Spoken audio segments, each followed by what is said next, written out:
மோடியிடம் வடக்கு மீனவர்கள் பற்றி பேசுவது முக்கியம். டக்ளஸ் தேவானந்தா.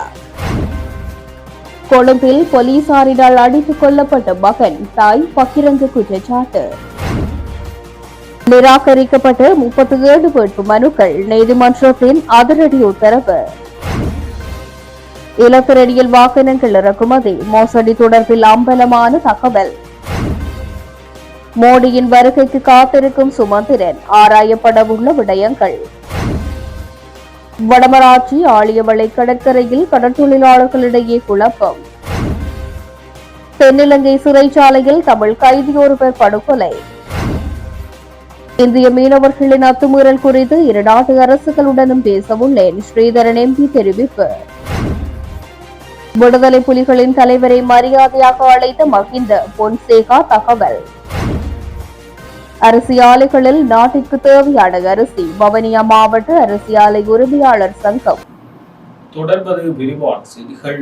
இலங்கைக்கு வருகை தரும் இந்திய பிரதமர் நரேந்திர மோடியிடம் வடக்கு மீனவர்களின் விவகாரம் குறித்து பேசுவது மிகவும் முக்கியமானது என முன்னாள் அமைச்சர் டாக்டர் தேவானந்தா தெரிவித்துள்ளார்.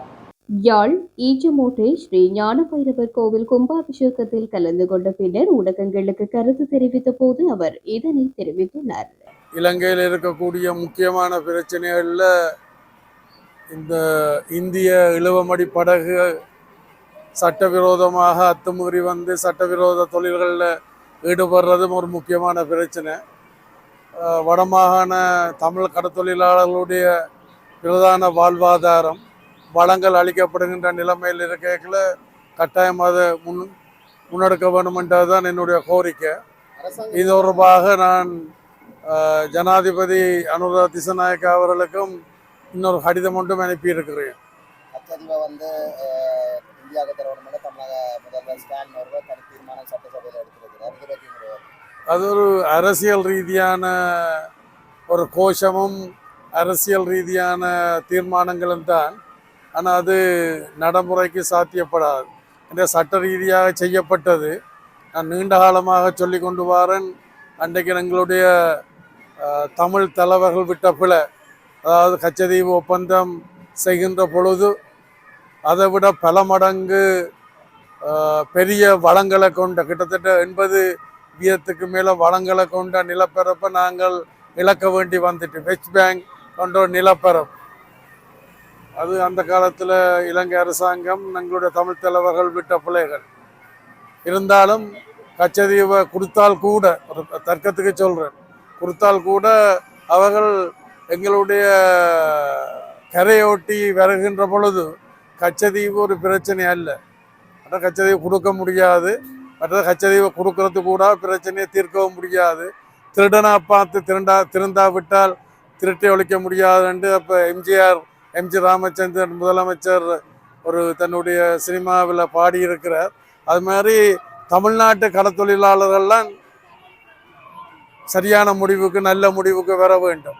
கையீட்டு விவகாரத்தை நீதியமைச்சரோடாகத்தான் தீர்க்க வேண்டும் என்று சொல்லி நாகவிகாரையில் நேற்று ஒழுங்கு செய்யப்பட்ட ஒரு கூட்டத்தில் அது தொடர்பாக எந்த பேச்சுவார்த்தைகளும் பங்கெடுக்காம நீதியமைச்சர் வர்சன நாணயக்கார வெளியேறியிருந்தவர் ஊடகங்களுக்கும் கருத்து தெரிவிக்காமல் வேறு பாதையோட ஆட்சி இருக்கு. அது தொடர்பாக அதாவது இப்போ நான் ஆட்சியில் இல்லை, நாடாளுமன்றத்திலேயும் இல்லை. அதால் செய்திகளுக்கு ஊடாகத்தான், கிடைக்கின்ற செய்திகளுக்கு ஊடாகத்தான் அதை நான் பார்க்கின்றேன். அது ஒரு தவறான முடிவு. அதாவது ஏற்கனவே நாங்கள் அந்த பிரச்சனையை தீர்ப்பதற்கான பல முயற்சிகள் எடுத்த நாங்கள் துரவசமாக எங்களுக்கு போதுமான ஒத்துழைப்பு கிடைக்கவில்லை. அதாவது இந்த விகாரை கட்டப்பட்டு விட்டது, ஆனால் அதனை தகர்ப்பது என்பது சாத்தியமில்லை. அதை தவிர ஏனைய இடங்கள் எங்களோட மக்களுடைய நிலங்கள் மக்களுக்கு கிடைக்க வேண்டும். அதே நேரத்தில் மேலதிகமாக கட்டப்பட்ட கட்டடங்கள் எல்லாம் தகர்க்கப்பட வேண்டும். அது மாதிரி மாற்று காணியலம், அந்த விகாரைக்குரிய மாற்று காணியலம் எங்களோட மக்களுக்கு கொடுக்கப்பட வேண்டும். தீபகத்தினுடைய 3 சபைகளையும் கைப்பற்றும் நம்பிக்கை இருக்கு. தீப மக்கள்லாம் தீர்மானிக்க வேணும். கலநிலவரம் கலந்தும் அதே மாதிரி தான் இருக்குது. பல பேருடைய போட்டி இருக்குது, அதே நிலவரம் தான் இருக்குது. பட்லங்க சித்திரவதை முகாம் விசாரிக்கப்படுவதை போன்று வடகிழக்கில் இடம்பெற்ற சித்திரவதைகளும் விசாரிக்கப்பட வேண்டும் என கூறப்படுகிறது. நல்ல விஷயம். செய்யப்பட வேண்டிய விஷயம்.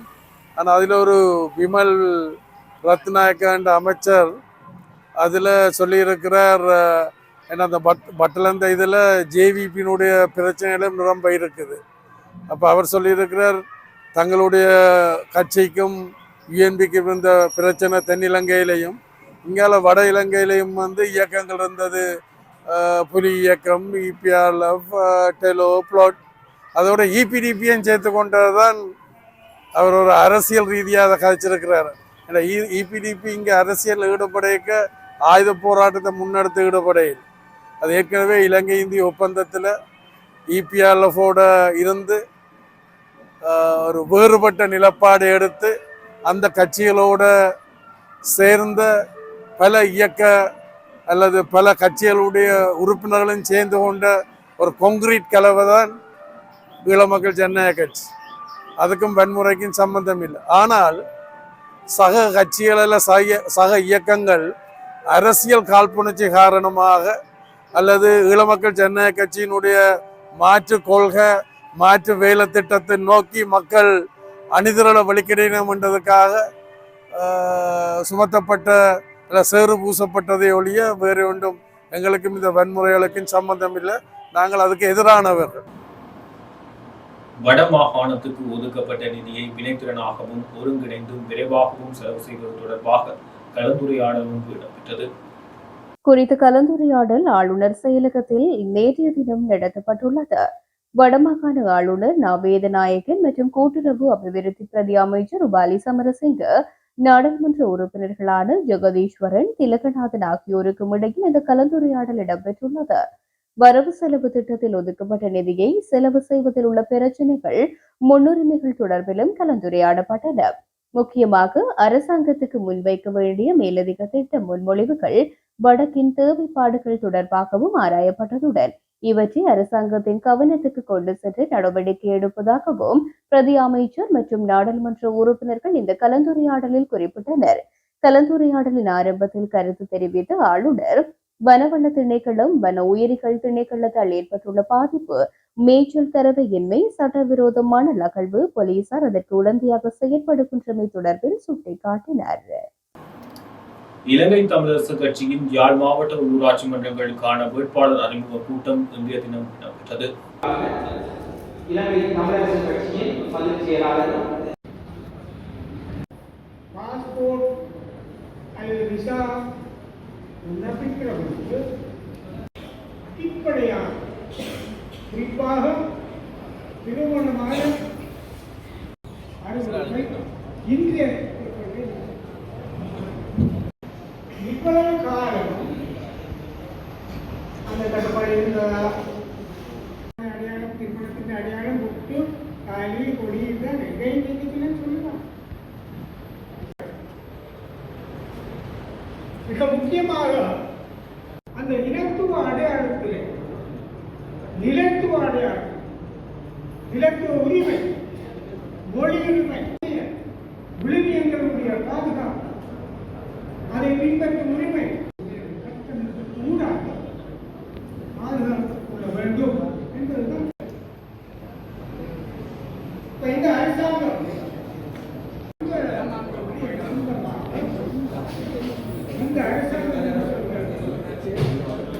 இலங்கையர்கள் என்ற வாக்களித்திருக்கக்கூடிய மக்களிடத்திலே நீங்கள் நேரடியாக போய் பேச வேண்டும்.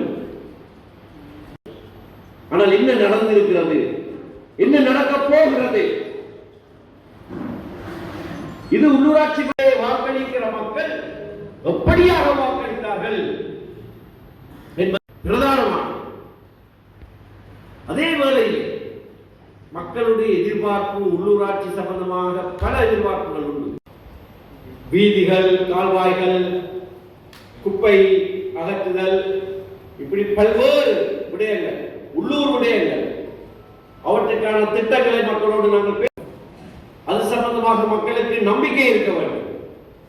ஆனால் அவை எல்லாவற்றையும் செய்கிறோம்.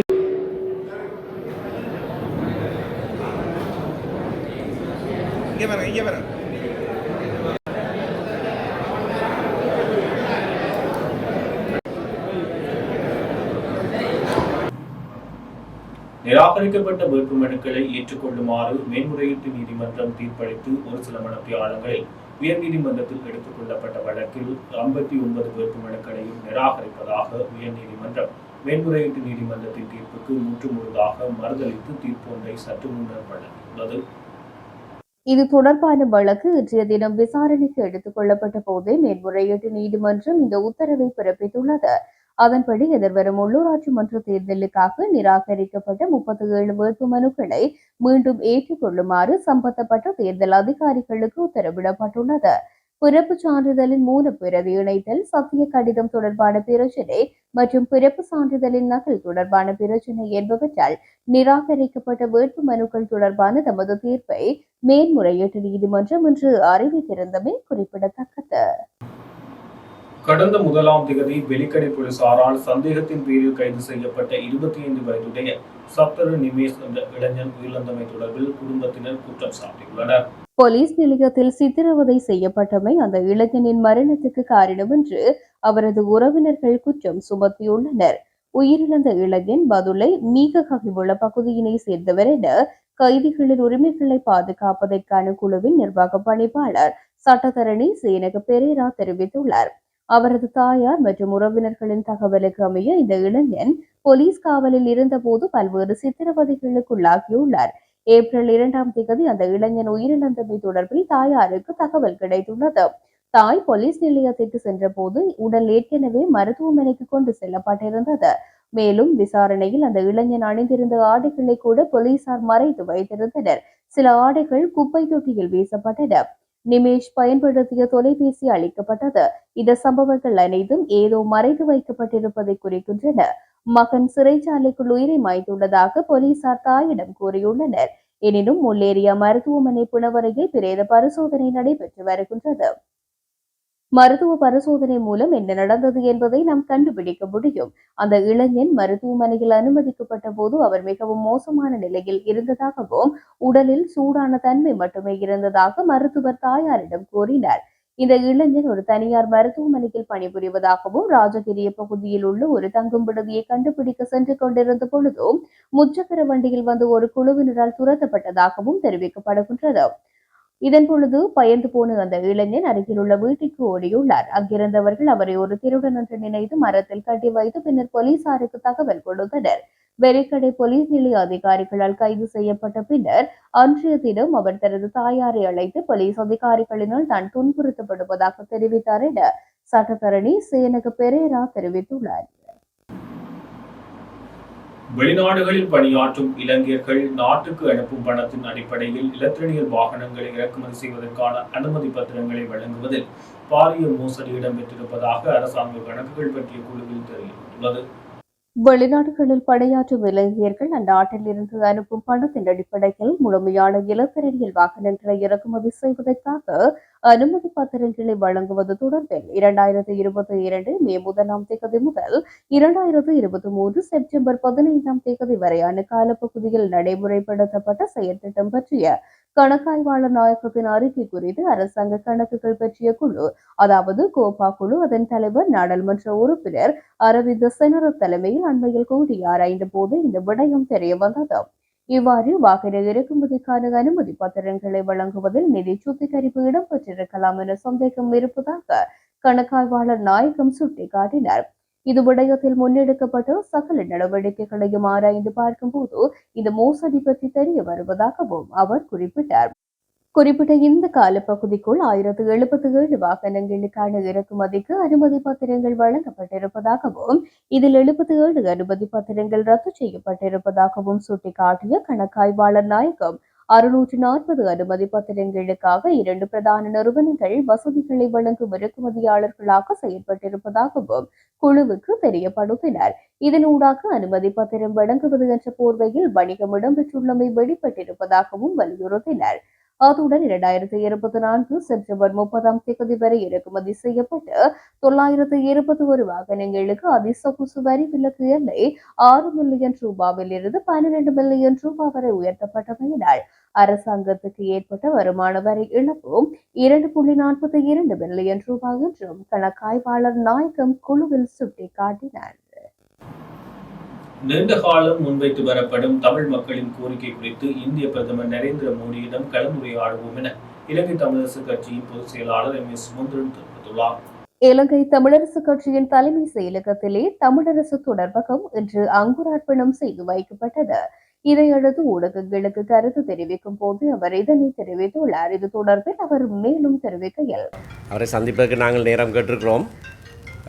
அவர் மிக குறுகிய ஒரு கால இடைவெளிக்குள்ளே வந்து செல்வதாக இருக்கிற காரணத்தினாலே இன்னமும் ஒரு நேரமும் எங்களுக்கு உறுதி செய்யப்படவில்லை. ஆகையினாலே அப்படி சந்திப்பதற்கு ஒரு சந்தர்ப்பம் கிடைத்தால் நாங்கள் அவரோடு வளமையாக இந்திய பிரதமர்களோடு நீண்ட காலமாக நாங்கள் பேசி வருகிற விடயங்களை திரும்பவும் வலியுறுத்தி சொல்வதற்கான ஒரு சந்தர்ப்பமாக நாங்கள் அதனை பயன்படுத்துவோம். ஐக்கிய தேசிய கட்சியினுடைய தவிசாளர் பாஜராவே வர்த்தனான் ஒரு கருத்தினை முன்வைத்திருக்கிறார். பட்ல அந்த முகாம் என்பது தற்காலிகமாக முன்னெடுக்கப்பட்ட விடயம் என்கின்ற கருத்தினை முன்வைத்திருக்கிறார். இதனை எப்படி பார்க்கிறீர்கள்? தற்பாதுகாப்புக்காக செய்யப்பட்ட கொலைகள் என்று சொன்னதாக நானும் பார்த்தேன். வட்டலந்த வதை முகாம் இருந்ததா இல்லையா என்கின்ற விடயம் சம்பந்தமாக ஒரு அறிக்கை இருக்கிறது. அதிலே அரசியல்வாதிகளுடைய ஈடுபாடுகள் சம்பந்தமாக அந்த அறிக்கையிலே ஒவ்வொரு விடயங்கள் இருக்கின்றன. அதை குறித்து பாராளுமன்றத்திலே ஒரு விவாதம் நடைபெற இருக்கிறது. நாங்கள் எவரும் அந்த வதை முகாமை கண்டவர்கள் அல்ல, நாங்கள் அதுக்கு போனவர்களும் அல்ல, அதை கண்டவர்களும் அல்ல. ஆகையினாலே அதை பற்றி தெரிந்ததாக வஜிராபயோதன விடயங்களை சொன்னால் நாங்கள் அதனை ஏற்றுக்கொள்கிறோம். யாழ்ப்பாணம் வடமராட்சி கிழக்கு ஆழியவளை கடற்கரையில் கடற்தொழிலாளர்களிடையே முருகல் நிலை ஏற்பட்டுள்ளது. குறித்த சம்பவமானது இன்றைய தினம் காலை இடம்பெற்றுள்ளது. சம்பவம் தொடர்பில் தெரிய வருகையில், வடமராட்சி கிழக்கு ஆழியவளை கடற்தொழிலாளர் சங்க எல்லைக்குட்பட்ட கடற்பகுதிகளில் மனித வலுவூற்ற உணவு இயந்திரம் பாவித்து கரைவலை தொழில் செய்வதற்கு சங்கத்தால் தடை செய்யப்பட்டுள்ளது. இந்நிலையில் இதனை மீறி நபர் ஒருவர் அப்பகுதியில் உணவு இயந்திரம் கொண்டு தொழில் புரிந்து வருகின்றார். உடனடியாக இதை தடுத்து நிறுத்தி குறித்த கரைவலை வாடியை அகற்றுமாறு நேரியல் வள திணைக்கள அதிகாரிகள், மருதங்கேணி காவல் நிலையம், கடற்தொழிலாளர் கூட்டுறவு சங்கங்களின் சமாசம் போன்றவற்றுக்கு அறிவுறுத்தியும் எவ்வித நடவடிக்கையும் எடுக்கப்படவில்லை என தெரிவிக்கப்படுகின்றது. இன்றைய தினம் காலை குறித்த சம்மாட்டி ஆழியவளை கடற்தொழிலாளர் சங்க எல்லைக்குட்பட்ட பகுதியில் உணவு இயந்திரம் கொண்டு தொழில் புரிந்த போது அங்கு கடற்தொழிலாளர்களிடையே முருகல் நிலை ஏற்பட்டது. அதிகாரிகள் உடன் நடவடிக்கை மேற்கொள்ள தவறும் பட்சத்தில் முருகல் நிலை வன்முறையாக மாறக்கூடிய வாய்ப்பு காணப்படுவதாக அப்பகுதி கடற்தொழிலாளர்கள் அச்சம் வெளியிட்டனர். இதேவேளை வடமராட்சி கிழக்கின் பல பகுதிகளிலும் சட்டத்துக்கு முரணாக கரைவலை தொழிலை மேற்கொள்வதனால் கடற்தொழிலாளர்களின் படகு, இயந்திரம் அண்மை காலமாக சேதங்களை எதிர்கொள்வதாகவும் தெரிவிக்கின்றமை குறிப்பிடத்தக்கது. பூசா உயர் பாதுகாப்பு சிறைச்சாலையில் தமிழ் கைதி ஒருவர் கூர்மையான ஆயுதத்தால் தாக்கப்பட்டு படுகொலை செய்யப்பட்டுள்ளார். குறித்த கொலை சம்பவமானது இன்றைய தினம் இடம்பெற்றுள்ளது. இந்த சம்பவத்தில் விளக்கமறியலில் வைக்கப்பட்டிருந்த நந்தகுமார் சிவானந்தன் என்று 46 வயதுடைய ஒருவரை கொலை செய்யப்பட்டுள்ளார். உயிரிழந்த கைதியின் உடலில் சுமார் 11 இடங்களில் கத்திக்குத்து காயங்கள் இருந்ததாகவும் தெரிவிக்கப்பட்டுள்ளது. அத்துடன் உயிரிழந்த கைதியோடு அதே அறையிலிருந்து வேறு சில கைதிகள் இந்த கொலையை செய்திருக்கலாம் என்ற சந்தேகத்தில் காவல்துறையினர் விசாரணைகளை மேற்கொண்டு வருகின்றனர். இந்த நிலையில் உயிரிழந்த கைதியின் சடலம் காலை தேசிய வைத்தியசாலையில் பிரேத பரிசோதனைகளுக்காக வைக்கப்பட்டுள்ளது. ஈழத்தமிழர்களின் வாழ்வாதாரத்தை அளிக்கும் இந்திய மீனவர்களின் அத்துமீறல் குறித்து இலங்கை அரசுடனும் இந்திய அரசுடனும் பேச உள்ளேன் என இலங்கை தமிழரசு கட்சியின் பாராளுமன்ற உறுப்பினர் சிவஞானம் சுரீதரன் தெரிவித்துள்ளார். யாழ் நெடுந்தீவில் வைத்து ஊடகங்களுக்கு கருத்து தெரிவித்த போது அவர் இந்த விடயத்தினை கூறினார். இது தொடர்பாக அவர் மேலும் தெரிவித்ததாவது, இந்திய மீனவர்களின் அத்துமீறிய வருகை இதுவரையில் ஈழத்தமிழர்களின் பொருளாதாரத்தில் அரைவாசியை அளித்துவிட்டது. தமது பொருளாதாரத்தை பெருக்கிக் கொள்ள முடியாத நிலையிலும் இயல்பு வாழ்க்கையை இழந்த நிலையிலும் ஈழத்தமிழர்கள் இருக்கின்றார்கள். குறிப்பாக யுத்தம் முடிவடைந்த 15 ஆண்டுகளில் வடக்கு கிழக்கு தமிழர்களின் பொருளாதாரம் பெரிய அளவில் தற்போது அளிக்கப்பட்டிருக்கின்றது. இதற்கான அடிப்படை காரணமே இந்திய மீனவர்களின் அத்துமீறல் வருகைதான். அவர்களுடைய மீன்பிடி பொறிமுறைகளால் நமது பகுதி மக்களின் மீன்பிடி வலைகள் அருந்துள்ளன. அத்துடன் உற்பத்திகள் முடக்கப்பட்டுள்ளன. இதனால் நமது பகுதி மீனவர்கள் பாதிக்கப்படுகின்றார்கள். குறிப்பாக புதிய அரசு பதவியேற்றதன் பின்னர் இந்திய மீனவர்களின் வருகையை கட்டுப்படுத்த இந்த நடவடிக்கைகளையும் மேற்கொள்ளாமல் மேலும் அவர்களது வாழ்வாதாரங்களை அளிக்கும் செயற்பாடுகளை அனுமதிக்கின்றது. இது தொடர்பாக நெடுந்தீவு உள்ளிட்ட பகுதிகளில் உள்ள மீனவர்கள் பலர் என்னிடம் முறைப்பாடுகளை தெரிவித்துள்ளனர். குறிப்பாக முன்பெல்லாம் வாரத்தில் ஓரிரு நாட்களில் மட்டுமே இந்திய மீனவர்கள் வருவார்கள். இடைப்பட்ட நாட்களில் நமது வாழ்வாதாரத்தை தேடிக்கொள்ளும் வாய்ப்பு இருக்கின்றது. இப்பொழுது அதற்கு கூட வழியில்லாமல் உணவுக்கு கூட நாம் கஷ்டப்படுகின்றோம் என்று நெடுந்தீவு மீனவர்கள் முறையிட்டுள்ளனர். எனவே இந்த விடயத்தை அரசு தரப்பிடம் நான் எடுத்துரைப்பேன்.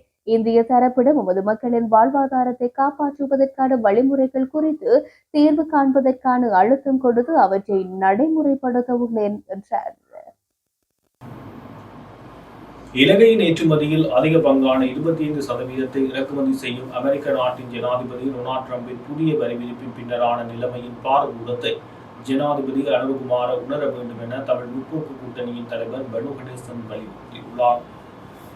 இது பழைய இடதுசாரி அரசியல் செய்யும் நேரமில்லை. மீண்டும் ஒரு பொருளாதார வீழ்ச்சி யுகத்தை நம் நாடு தாங்காது. தொழில்துறை முழங்கி வர்த்தகம் வீழ்ச்சியடைந்து பணப்புழக்கம் குறையவிடக் கூடாது என்றும் அவர் குறிப்பிட்டார். எனவே மிக சரியான சந்தர்ப்பத்தில் இலங்கை வரும் இந்திய பிரதமர் நரேந்திர மோடியின் கரங்களை நாம் இருக்க பற்றி வளர்ச்சியடையும் உலகின் 5வது பெரிய பொருளாதார நாடான இந்தியாவுடன் சேர்ந்து கரையேற வேண்டும் எனவும் மனு கணேசன் அறிவுரை வழங்கியுள்ளார். அமெரிக்க வரி விதிப்பு மற்றும் இந்திய பிரதமரின் வருகை ஆகியன தொடர்பில் கருத்து வெளியிடுகையிலேயே மனு கணேசன் இவ்வாறாக குறிப்பிட்டிருக்கின்றார். கடந்த கால இலங்கை அரசுகள் இந்தியா, சிங்கப்பூர், அமெரிக்கா போன்ற பல்வேறு நாடுகளுடன் பரஸ்பர வர்த்தக ஒப்பந்தங்கள் செய்ய முயன்ற போது அவற்றை எதிர்த்து பல்கலைக்கழக மாணவர் அணி, தொழிற்சங்க படை ஆகியவற்றை தெருவில் இறக்கி நாட்டின் பொருளாதார வளர்ச்சியை தடுத்து தமது பாவத்தை கழுவ வேண்டிய நிலைமைக்கு இன்று ஜேவிபி தள்ளப்பட்டுள்ளது என்றும் மனு கணேசன் குறிப்பிட்டார். ஆகவே இது பழைய அரசியல் செய்யும் நேரமில்லை. நிலைமையின் பாரதூரத்தை அனுரகுமார உணர வேண்டும். இந்தியா, சிங்கப்பூர், அமெரிக்கா போன்ற உலகின் முன்னேறி வரும் பொருளாதார சக்திகளுடன் பரஸ்பர வர்த்தக ஒப்பந்தங்கள் செய்ய ஜனாதிபதி அனுரகுமார திசாநாயக்க முன்வர வேண்டும் எனவும் அவர் அழைப்பு விடுத்துள்ளார். தமிழீழ விடுதலை புலிகளின் தலைவர் பிரபாகரனை மகதையா என முன்னாள் ஜனாதிபதி மஹிந்த ராஜபக்ச அழைத்ததாக முன்னாள் பாராளுமன்ற உறுப்பினர் சரத் பொன்சேகா தெரிவித்துள்ளார்.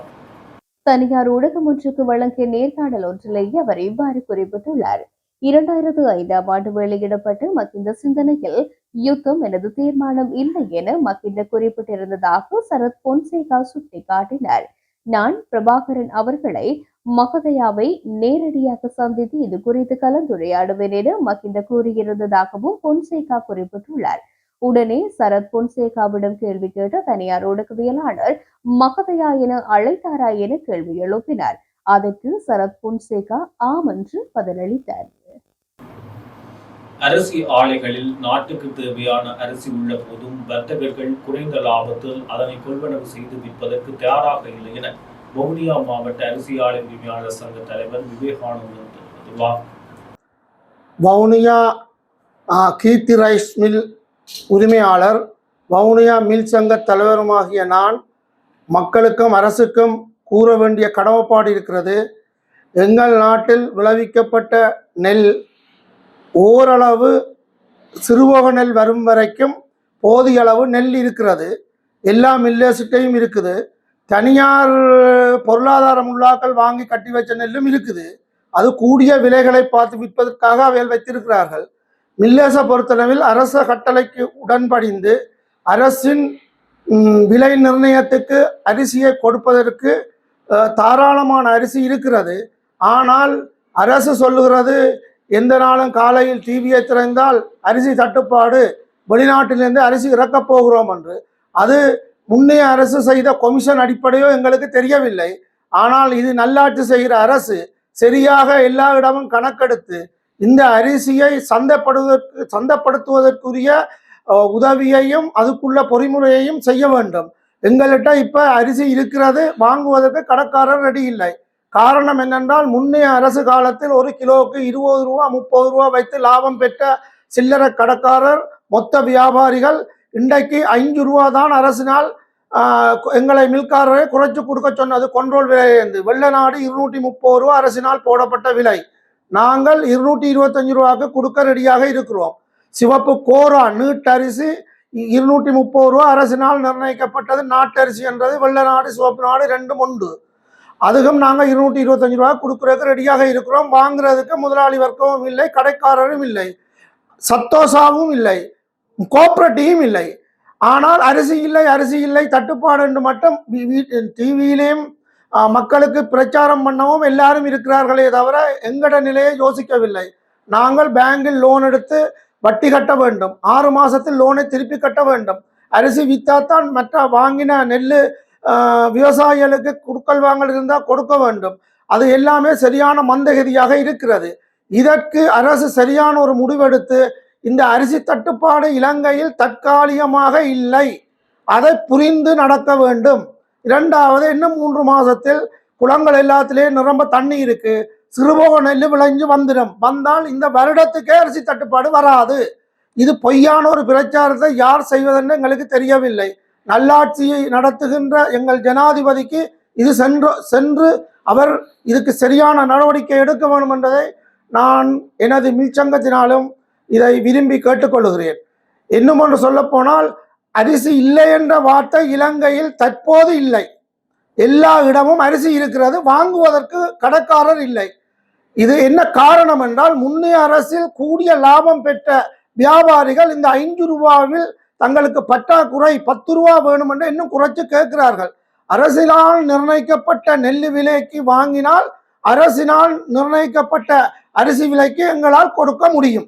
நாங்கள் அதுக்கு தயாராக இருக்கிறோம். இதை உங்களுக்கு அறியத்தர வேண்டிய எங்களோட கடமைப்பாடு. சிரேஷ்ட போலீஸ் அத்தியட்சர் சானி அபேசேகரவை பிரதி போலீஸ் மா அதிபர் பதவிக்கு நியமிக்க தேசிய போலீஸ் ஆணைக்குழு அனுமதி வழங்கியுள்ளது. குற்றப்புலனாய்வு திணைக்களத்தின் பணிப்பாளராக இருந்து சிரேஷ்ட போலீஸ் அத்தியட்சகர் ஷானி அபேசேகர கடந்த கோட்டாபய ஆட்சியில் அரசியல் பழிவாங்கல்களுக்கு உள்ளாக்கப்பட்டு கட்டாய ஓய்வில் அனுப்பப்பட்டார். இந்நிலையில் தேசிய மக்கள் சக்தி அரசாங்கம் பதவிக்கு வந்த பின்னர் அவர் போலீஸ் சேவையில் ஒப்பந்த அடிப்படையில் இணைத்துக் கொள்ளப்பட்டதுடன் அவர் கடைசியாக வகித்த சிரேஷ்ட போலீஸ் அத்தியட்சகர் பதவியில் சேவையில் இணைத்துக் கொள்ளப்பட்டிருந்தார். எனினும் அவரது கனிஷ்ட அதிகாரிகள் தற்போது பிரதி போலீஸ் மா அதிபர் பதவியில் இருக்கும் நிலையில் அவர்களின் கீழ் பணியாற்றுவதில் சானி அபேசேகரவுக்கு சிற்சில சிக்கல்கள் ஏற்பட்டிருந்தது. அதனை காரணம் காட்டி சானி அபேசேகரவுக்கு பிரதி போலீஸ் மா அதிபர் பதவி உயர்வு வழங்க போலீஸ் திணைக்களம் முன்வைத்திருந்த கோரிக்கைக்கு தேசிய போலீஸ் ஆணைக்குழு அனுமதி வழங்கியுள்ளது. அதன் பிரகாரம் சானி அபேசேகர விரைவில் பிரதி போலீஸ் மா அதிபராக பதவி உயர்த்தப்பட உள்ளார். இத்துடன் ஜெஃப்னா கேலரியின் இரவு நேர பிரதான செய்திகள் நிறைவு பெறுகின்றது. மேலும் செய்திகளை அறிந்து கொள்ள எமது இணையதள பக்கமான www.jeffnagallery.lk என்ற இணையதளத்துடன் இணைந்திருங்கள்.